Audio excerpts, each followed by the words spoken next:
direct teaching? You know, the House of Justice has encouraged us, right, has encouraged us to think about direct teaching. Nowhere in any of the letters of the House of Justice did they say abandon everything and do direct teaching. Nowhere. What they were encouraging us to do, and what they were drawing our attention to, was it may be now time to move our casual discussions to a more direct nature when the opportunity arose.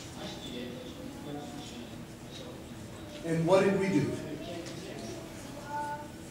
A friend of mine years ago used to say, when in danger or in doubt, run in circles, scream and shout.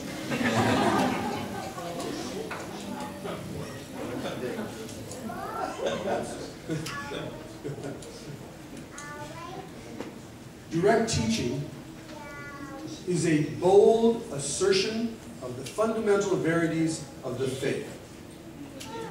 This is what the Guardian said. I don't care what anyone else said, unless it's the House of Justice. Oh, and by the way, the House of Justice reiterated it.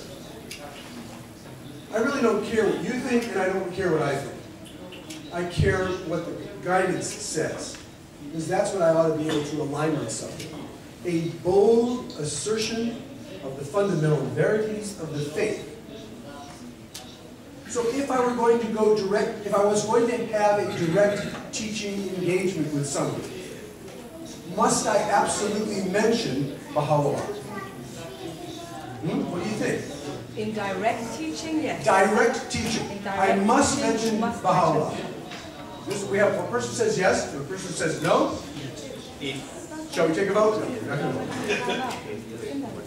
Now let's analyze what the Guardian said. A bold assertion of the fundamental verities of the faith. So if I'm talking with a close friend of mine who's involved in a social movement in my city that's engaged with the promulgation of the rights of women, as an example, and I want to give her a bold assertion of the fundamental verities of the faith and challenge her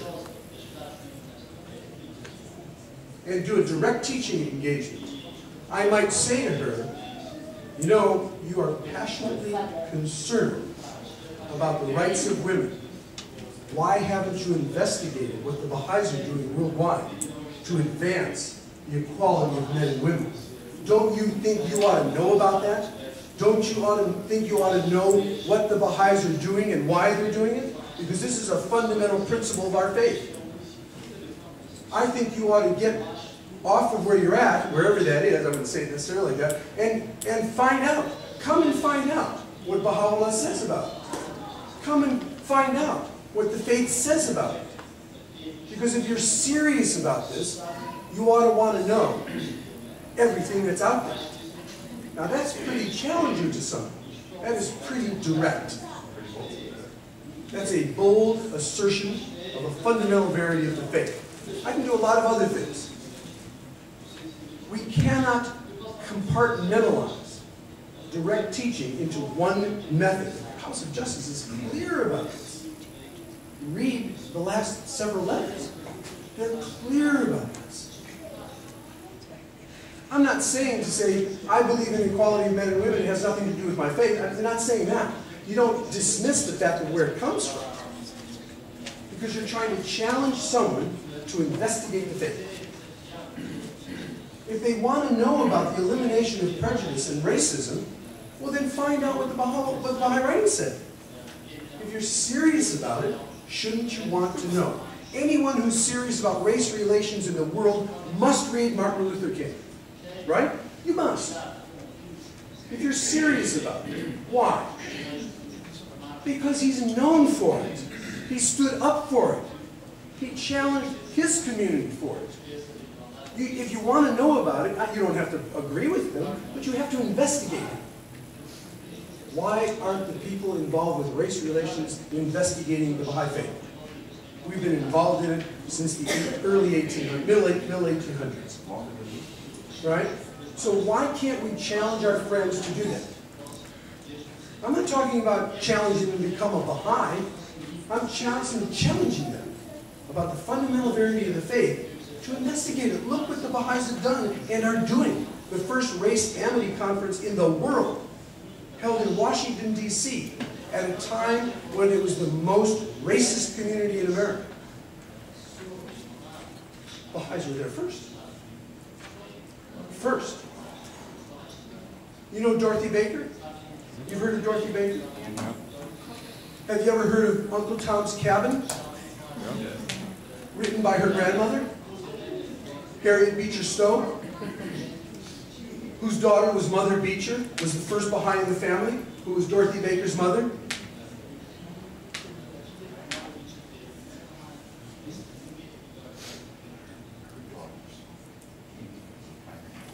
Her daughter came in? Oh, she's now pioneering it up.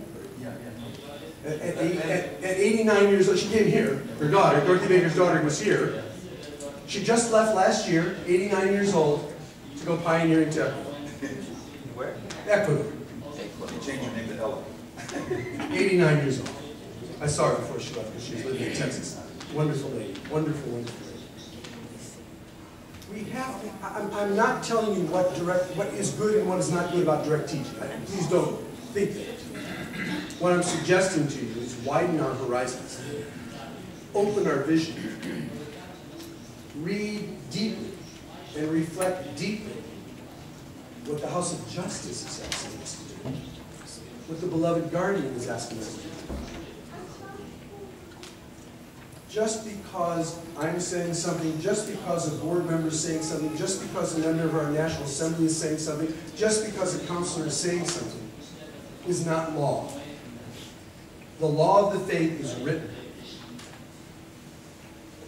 It is the only authenticated place to find the guidance, is in what's written. Either letters from the guardian, letters from the House of Justice. Now, we obey our institutions. We give weight to the institution of the learned, because that's what we're told to do, and it's to our benefit to do that. But we have a responsibility to think, to analyze, to reflect, to act, and assess. That's our responsibility.